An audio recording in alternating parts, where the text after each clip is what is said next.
Salut, c'est Cindy, contente de vous retrouver pour une nouvelle vidéo. Alors, le mois de juin est presque terminé. Donc, qui dit mois de juin terminé dit première moitié de l'année terminée. Alors, c'est l'heure de faire un bilan mi-annuel. Et donc, tout comme l'année passée, j'ai décidé de faire le... Faut toujours que je le lise parce que ce nom-là ne me rentre pas dans la tête. Le Mid-Year Freakout Book Tag. Donc, c'est... combien? 11 questions qui vont me permettre de parcourir un peu mes lectures de cette première moitié de l'année. Alors, première question, meilleur livre lu en 2021 jusqu'à maintenant. Alors, on commence tout de suite avec les grosses questions, hein, ça c'est terrible comme question, mais j'ai fait mon choix. En fait, j'avais peut-être environ 5 livres en tête pour cette question-là, mais c'est ça, à un moment donné, il faut choisir. Alors, j'ai choisi Les Sœurs de Blois, le premier tome, Charlotte, écrit par Louise Tremblay-Dessiambre.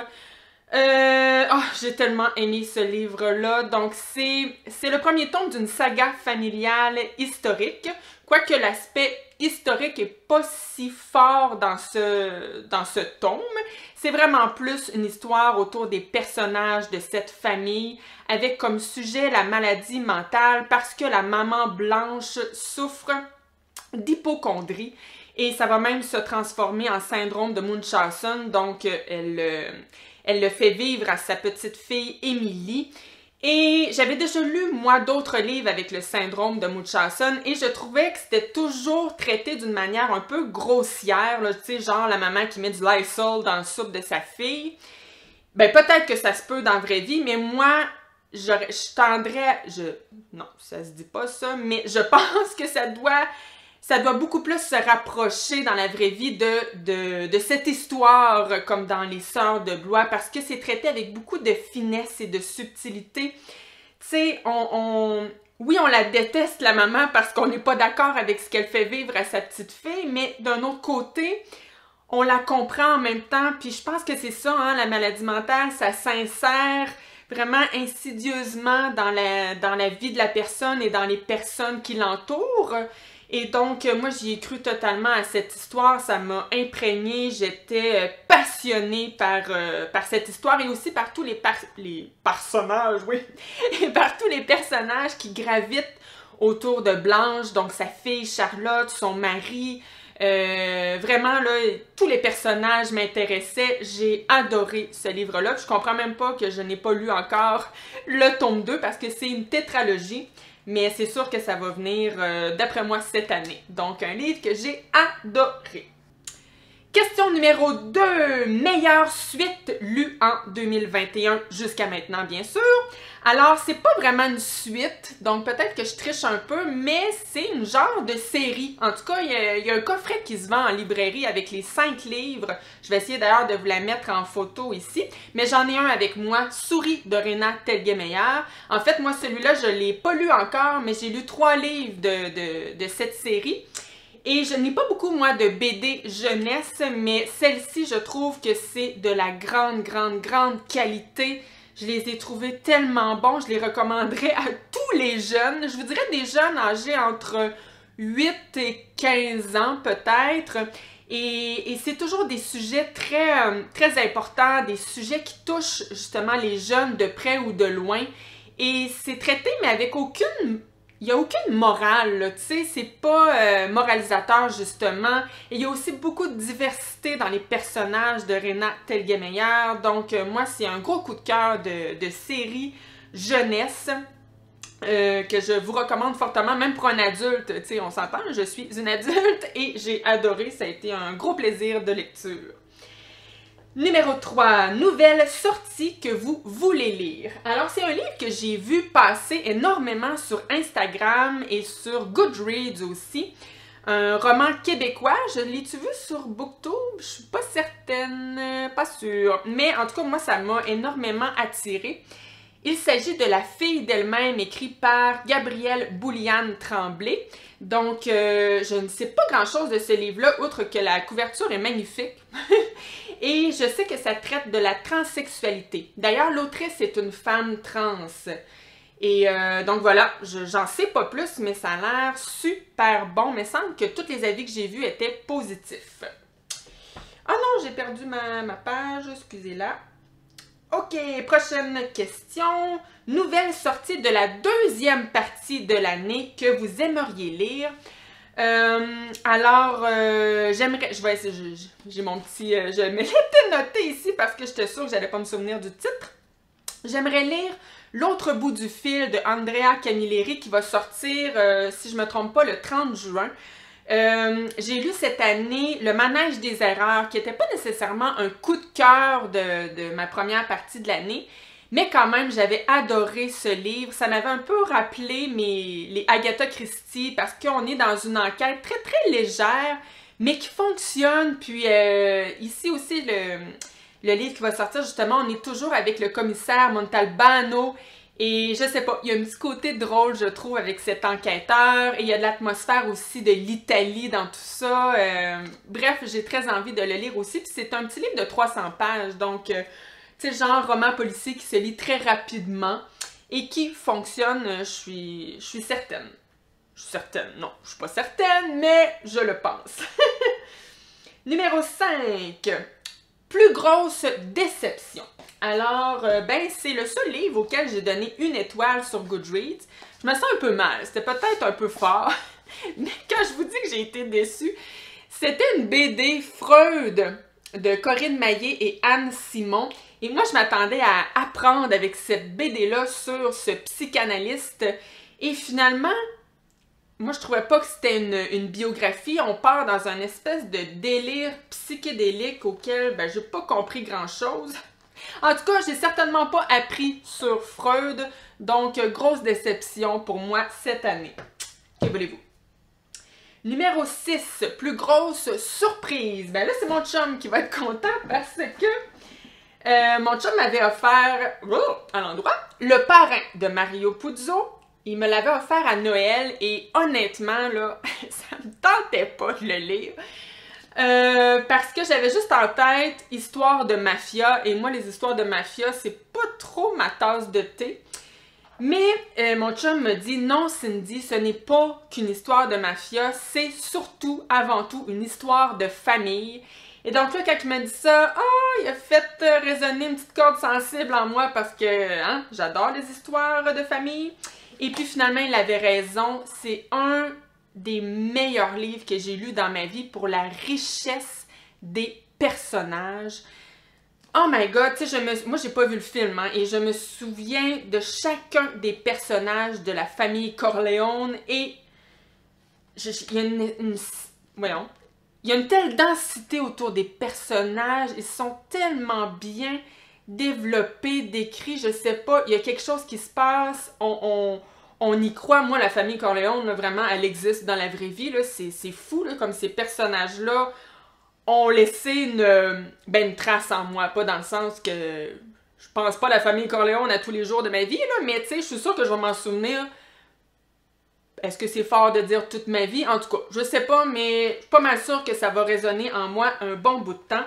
Et oui, c'est un livre, c'est lent, c'est un rythme très lent, mais quand je dis lent, je parle pas de longueur plate, pénible à lire, non, pas du tout, mais c'est juste que c'est un roman qui se déguste vraiment, là, si vous aimez si vous aimez tomber en amour avec des personnages, même si tomber en amour, des fois, c'est pas des beaux personnages, hein, on s'entend, qui dit mafia dit aussi choses horribles qui se passent là-dedans. Mais bref, ça avait été un gros coup de cœur et je ne m'attendais vraiment pas à ce que ce soit le cas. Donc, oui, ça va très bien dans la catégorie surprise. Ensuite, nouvel auteur préféré. Ben, écoutez, j'ai lu qu'un livre de lui cette année, mais ça a été une grosse découverte et je vais vous mettre l'image ici, Franck Buis. Moi, j'ai lu cette année Né d'aucune femme et vraiment, là, j'ai eu un gros coup de cœur pour ce livre-là, pour l'écriture aussi. Et pourtant, il y avait plein de petits défauts.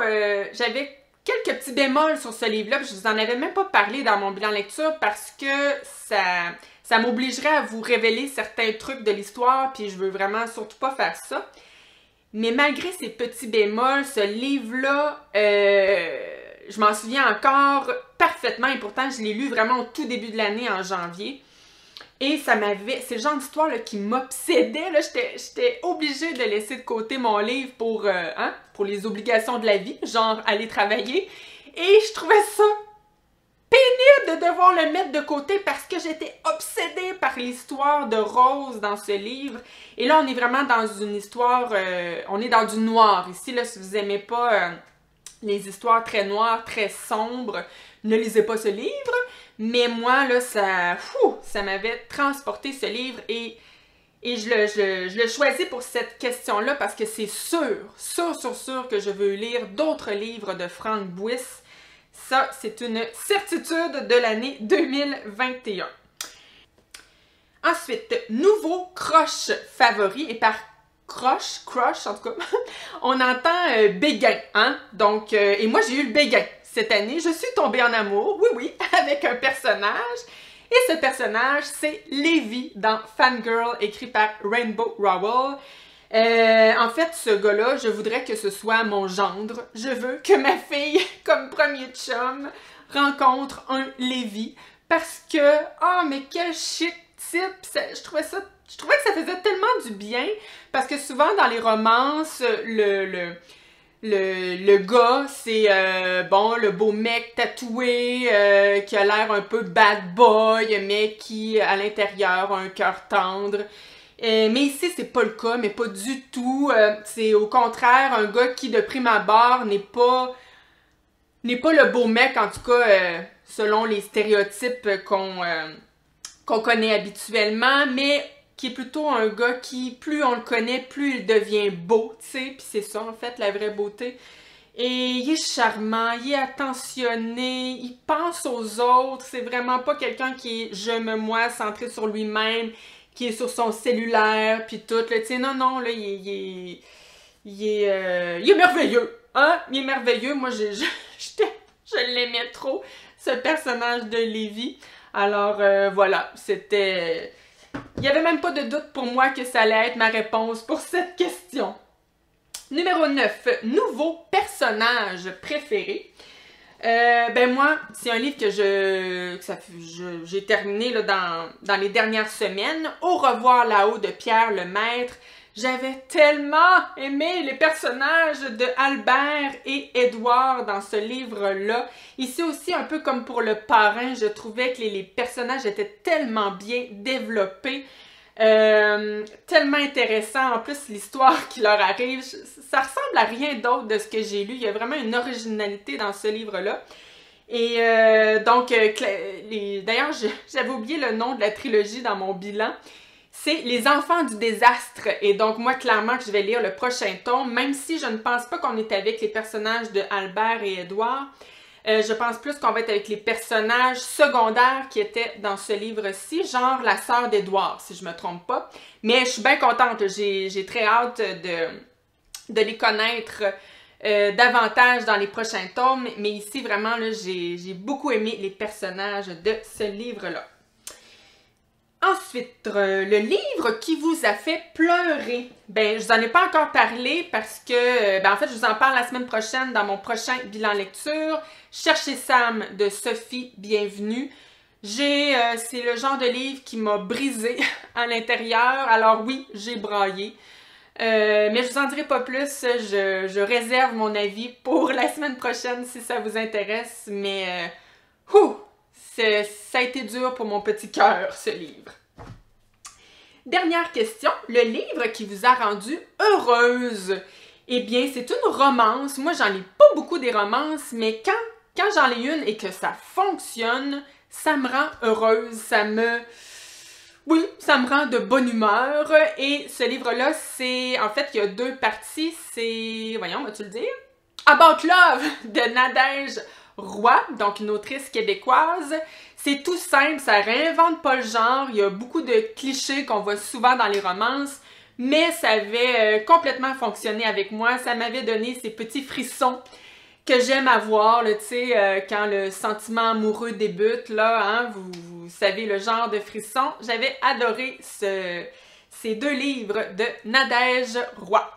Alors, ben écoutez, ça complète ce tag. J'espère que ça vous a plu et que peut-être, qui sait, ça vous a donné des lectures, des idées de lecture à faire à lire pour cet été. Des lectures à faire, ça se dit-tu, ça? Bon, vous comprenez le sens.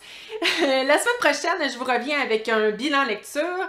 Si ça vous intéresse, ben je vous invite à vous abonner à ma chaîne. Ça fait toujours plaisir. Et donc, à la prochaine. Bye!